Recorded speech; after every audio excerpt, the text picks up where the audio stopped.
ओम श्री परमात्मने नमः। ओम श्री गुरुवे नमः। अथ चतुर्थोऽध्यायः, श्लोक नंबर 1।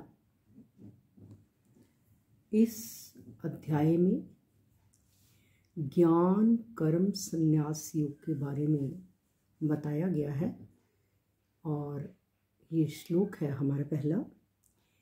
इमं विवस्वते योगं प्रोक्तवान् हमव्ययम्। इमं विवस्वते योगं प्रोक्तवान् हमव्ययम्। विवस्वान् मनवे प्राह मनोरिक्ष्वा कवे ब्रवीत्।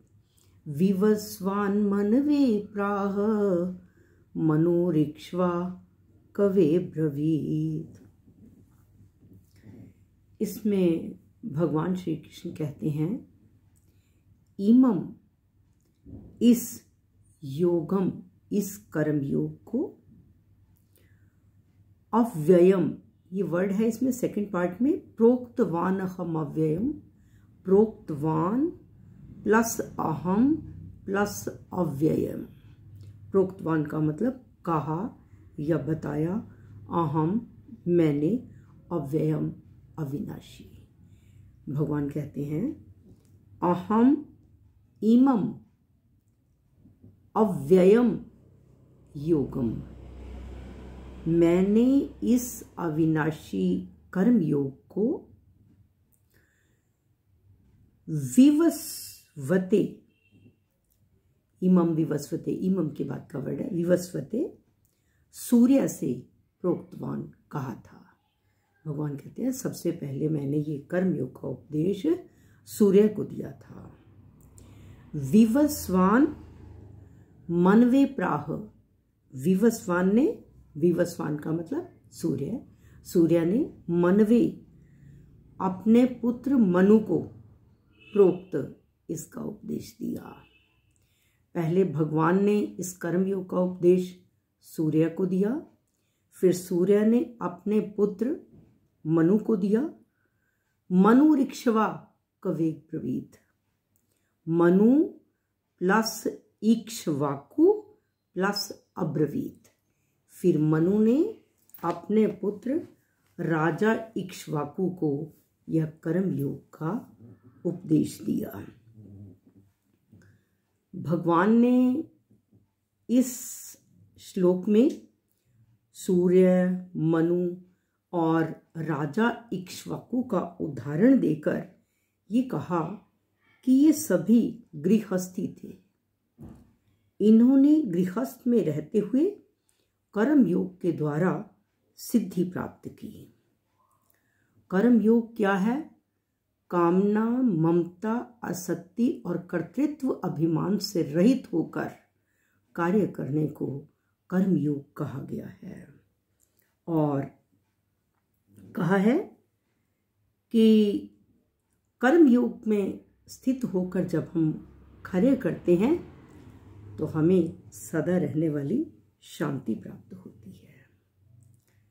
फिर कहा है, भगवान नित्य है और उनका अंश जीवात्मा भी नित्य है।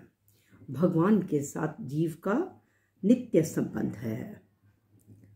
और जिस प्रकार भगवान के साथ जीव का नित्य संबंध है, इसको एक एग्जाम्पल से, जैसे एक पतिव्रता स्त्री को पति की होने के लिए कुछ करना नहीं पड़ता, इसी प्रकार से एक साधक को परमात्मा का होने के लिए कुछ करना नहीं पड़ता।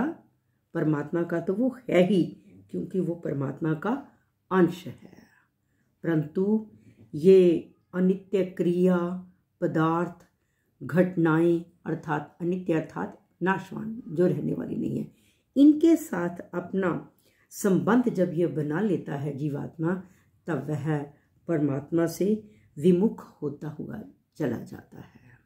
और ये इस अनित्य, अपने सिर्फ माने हुए संबंध को मिटाने के लिए अगर कर्मयोगी अपना शरीर, इंद्रियां, मन, बुद्धि जो उसे मिली हुई है, इन वस्तुओं को संसार की ही मानकर संसार की ही सेवा में लगा देता है, तब ये मानता है कि जैसे धूल का एक छोटे से छोटा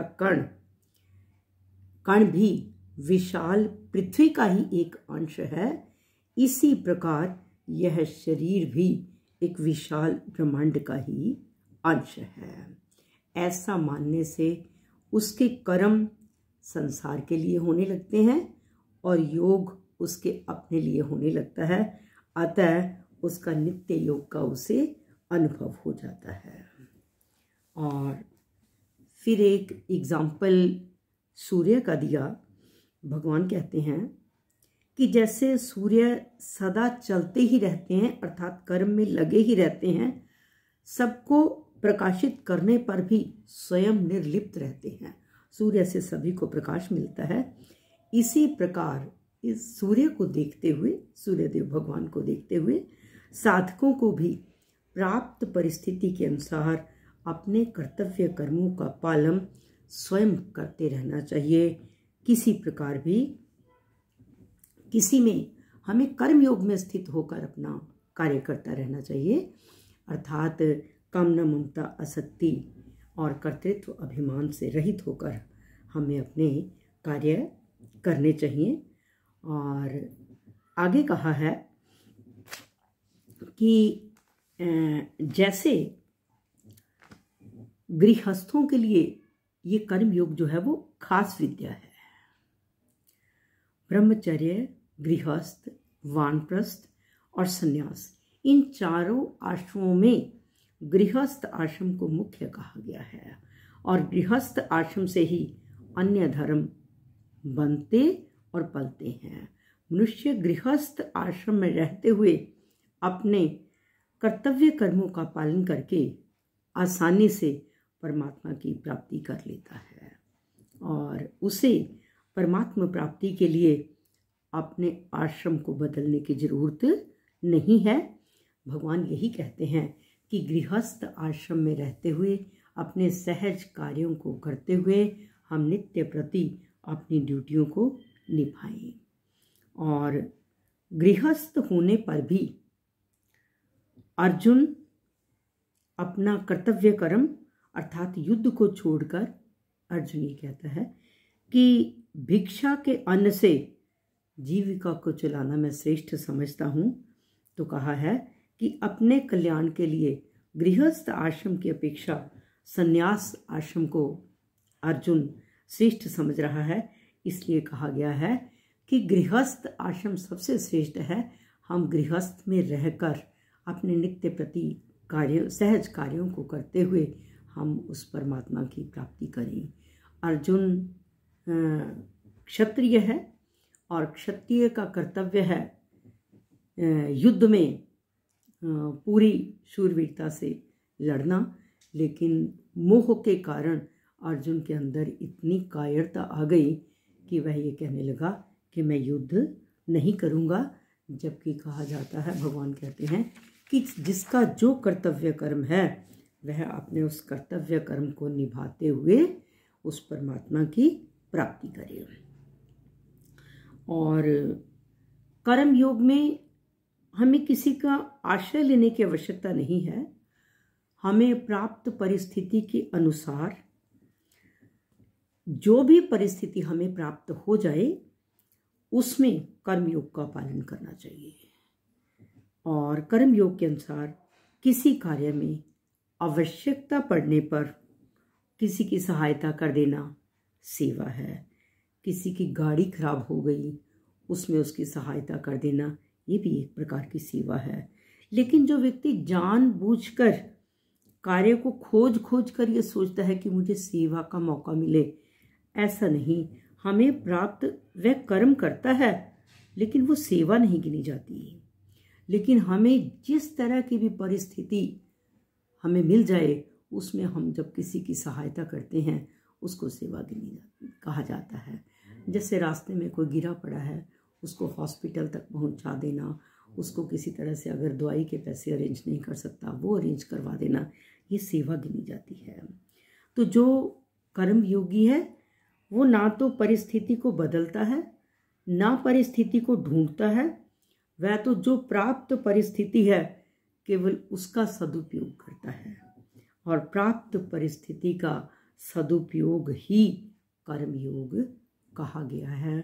सर्वे भवन्तु सुखिनः, सर्वे सन्तु निरामया, सर्वे भद्राणि पश्यन्तु, माँ कश्चित् दुःख भाग् भवेत्, माँ कश्चित् दुःख भाग् भवेत्।